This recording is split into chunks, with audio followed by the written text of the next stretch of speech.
یا No. والله کردی جامعه دقیقه و باقی یا باش aslında صح Emin poşu طيبة كرم. okey baş sana sonra Kürtçe canlı verecekler şöyle iyi mi arkadaşlar şöyle yapalım Hazır mıyız arkadaşlar? Biz baş...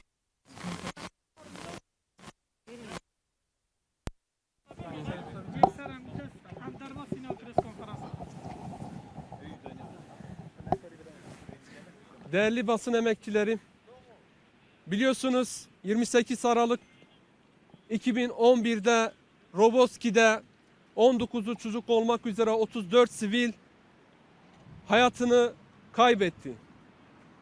Türk savaş uçakları tarafından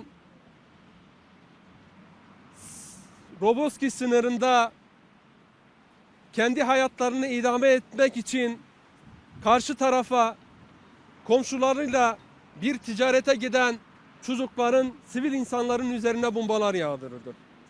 O gündür bugün biz Roboski aileleri, hak savunucuları, siyasetçiler olarak Roboski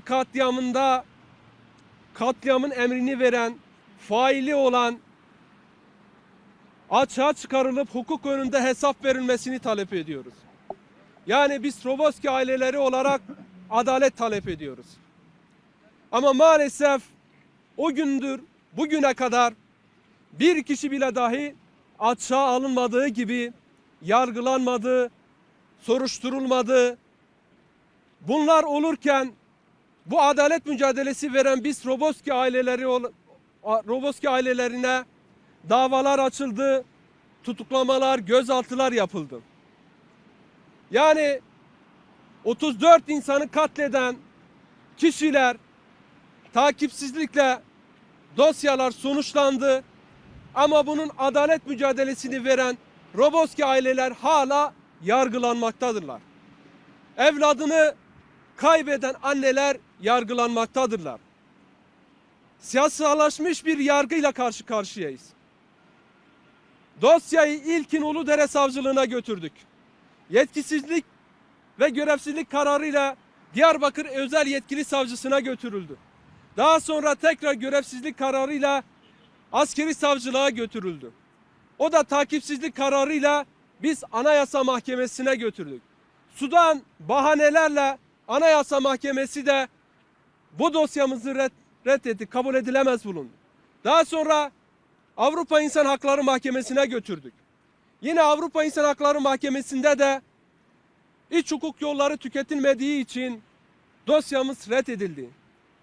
Darbe girişiminden sonra 15 Temmuz darbe girişiminden sonra yeni delillerin ortaya çıkmasıyla birlikte dosyanın yeniden canlandırılması için biz savcılığa tekrar bir başvuruda bulunduk. Fakat ne yazık ki bu başvurular tekrar takipsizlikle sonuçlandı. Bugün biz Anayasa Mahkemesi'ne başvuruyoruz. Biz görüyoruz ki bu ülkedeki yargı mekanizması adaleti gözeten bir yerde değil, üstünlerin hukukunu gözeten bir yerde bir yaklaşım içerisindedirler. Ortada 34 insan ölü olarak bulunmaktadır. Bunların failleri vardır. Hangi emik yumurta zinciri içerisinde gerçekleştiği bilindiği halde, faillerin kim olduğu bilindiği halde maalesef bu failler yargı önüne çıkarılmıyor. Bizim Roboski aileleri olarak talebimiz Anayasa Mahkemesi'nden bir an önce hak ihlalinin verilmesi, faillerin yargı önünde hesap verilmesini talep ediyoruz. Bizim tek talebimiz budur. Eğer tekrar bu dosyayı sudan ucuz bahanelerle kabul edilemez olarak reddederse bir kez daha göreceğiz ki Anayasa Mahkemesi iradesini siyasal otoriteye teslim etmiş olacaktır. Biz Roboski aileleri olarak, temsilcileri olarak adalet istiyoruz. Umarım bu adaleti elde edeceğiz. Bunu da burada ifade etmek istiyoruz. Biz bu mücadeleden vazgeçmeyeceğiz. Çünkü insanlığa karşı işlenmiş bir suç ortadadır. Ve insanlığa karşı işlenmiş bir suçun zaman aşımı söz konusu değildir. Bir gün mutlaka bu failler, bu katiller hesap verecektir. Bunu diyor ve hepinizi tekrardan sevgiyle, saygıyla selamlıyorum. Şimdi sözü dosyamızın avukatı Kerem Altıparmak'a söz veriyoruz. O hukuki konuda size bilgi verecektir. Evet arkadaşlar, Anayasa Mahkemesi'nin önünde açıklamalar artık rutin hale geldi. Türkiye'deki yargı konusundaki kriz bizi son adres olarak hep sürüklüyor. Şimdi tabii haklı olarak şu sorulabilir. Bir Anayasa Mahkemesi kararı zaten vardı.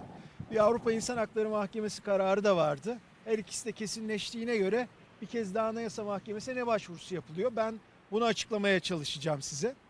Şimdi biliyorsunuz 15 Temmuz sonrasında bir önceki Maliye Bakanı, Enerji Bakanı Berat Albayrak televizyonlarda açıkça Roboski ve benzeri Rus uçağının düşürülmesi dahil olmak üzere eylemleri FETÖ olarak isimlendirilen terör örgütünün yaptığını söyledi. Şimdi bu söz tek başına bu yargılamanın açılması için yeterli olmayabilirdi. Ne var ki? Biraz önce Ferhat Encü'nün anlattığı hikayenin başında bir kovuşturmaya yer olmadığına dair karar var.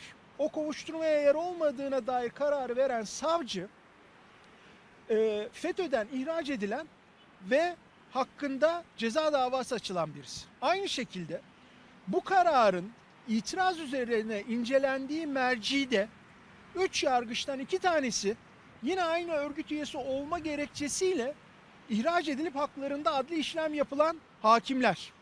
Bir tek hakim arkadaşlar görevde kaldı. O hakim de Roboski davasına ilişkin verilmiş kovuşturmaya yer olmadığına dair kararın bozulmasını talep eden hakim. Yani 4 yargı mensubunun 3'ü örgüt üyeliğinden cezalandırılmış, daha doğrusu soruşturuluyor, ihraç edilmiş. Sadece bir tanesi, o da bu dava açılmalı diyen hakim görevde. Şimdi bunu Türkiye'nin en yüksek siyasi makamında oturan bir kişinin ifadeleriyle birlikte ortaya koyduğumuzda yepyeni bir delille karşı karşıya olduğumuz açık. Avrupa İnsan Hakları Mahkemesi'nin Bracknell Birleşik Krallık davasında kurduğu bir içtihat var. Diyor ki eğer bir soruşturma daha önce bir şekilde kapanmışsa ve fakat bu olay kapandıktan sonra yeni deliller ortaya çıkmışsa devletin o olayı soruşturma ödevi canlanmaktadır. Biz Diyarbakır Cumhuriyet Başsavcılığına, biz derken diğer arkadaşlarımın adını da anmak isterim. Erkan Şenses çok emeği var bu dosyada. Neşet Giresun ve Özlem Zıngıl 4 avukat aileden tekrar vekalet aldık ve Diyarbakır Cumhuriyet Başsavcılığına 2019 yılında bir başvuru yaptık. Ve dedik ki bu yeni deliller uyarınca ve Avrupa İnsan Hakları Mahkemesi kararları uyarınca yeniden soruşturmayı canlandırmanız, sorumluları araştırmanız lazım. Çünkü araştırması gereken kişiler kendileri bizzat suçluymuş. Bunu bizzat devletin kendi soruşturmaları, kararları ortaya koymuş. Üstüne üstlük de bakan çıkmış televizyonda demiş ki bunun arkasında bu var. O zaman artık bu yeterince güçlü bir delildir. Arkadaşlar Diyarbakır Uludere'de Şırnak'a yolladı. Bir önceki olayda olduğu gibi. Şırnak Cumhuriyet Başsavcılığı önce kısıtlama kararı aldı. Kısıtlama kararı ne demek? Dosyanın içinde bir bilgi var. Ve o bilgiye bizim ulaşmamızı engellemek istiyorlar demek. Şimdi ama biz o bilginin ne olduğunu öğrenemeden bu kez takipsizlik kararı verdi. 1,5 yıl sonra bizim Diyarbakır'a yaptığımız başvurudan 1,5 yıl sonra Şırnak Cumhuriyet Başsavcılığı takipsizlik kararı verdi. Biz bu karara karşı Şırnak Suç Ceza Hakimliği'ne itiraz ettik. Aynı delillerimizi ve hukuki gerekçelerimizi bir kez daha ileri sürdük. Ve 1,5 yıl karar verilmeyen konuda 72 saat içerisinde karar verilerek talebimiz reddedildi. Tabii ki birçok örnekte gördüğümüz üzere gerekçesiz bir kararla. Şimdi Anayasa Mahkemesi'ne başvururken biz aslında devlete çok önemli bir fırsat ve imkan sunuyoruz. Bu ülkenin tarihinin en büyük sivil katliamlarından birini açığa çıkarma imkanı hukuken Anayasa Mahkemesi'nin elinde ve imkanı dahilindedir. Anayasa Mahkemesi burada bir hak ihlali kararı verirse bu soruşturmanın açılması zorunlu bir hale gelecek. Bu sadece Roboski ailelerinin davası değildir. Bu Türkiye'de insan haklarına inanan, insani değerlere inanan, evrensel değerlere inanan herkesin davasıdır. Ve hukuki gerekçeleri de fazlasıyla mevcuttur. Onun için bu yönde bir başvuru yapıyoruz.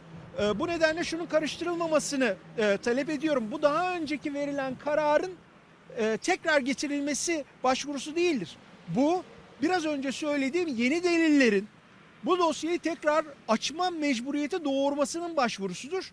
Talebimiz de bu yönde olacak Anayasa Mahkemesi'nde. Teşekkür ediyorum. Eğer olumsuz bir sonuç çıkarsa tekrar AİHM'e gitmeyi düşünüyorsunuz. Tabii ki, çünkü biz bunu AİHM'in içtihadına dayanarak yaptık. Roboski ailelerinin talebi devam ettiği sürece bu dava devam etmelidir arkadaşlar. 34 kişinin herhangi bir şiddete başvurmayan 34 kişinin bombalanarak öldürülmesi meselesi mahkeme kararlarıyla zaten kapatılabilecek bir şey değildir. Eğer burada Anayasa Mahkemesi o adaleti tesis etmezse tabii ki Avrupa İnsan Hakları Mahkemesi'nde de şansımızı deneyeceğiz. Çünkü onların içtihadına dayanarak biz bu talepte bulunuyoruz. Tamam arkadaşlar. Basın açıklamamız burada sona ermiştir. Şimdi dosyayı Anayasa Mahkemesi'ne sunacağız. Boş. Yani şimdi gideceğiz. Tamam, boş ver.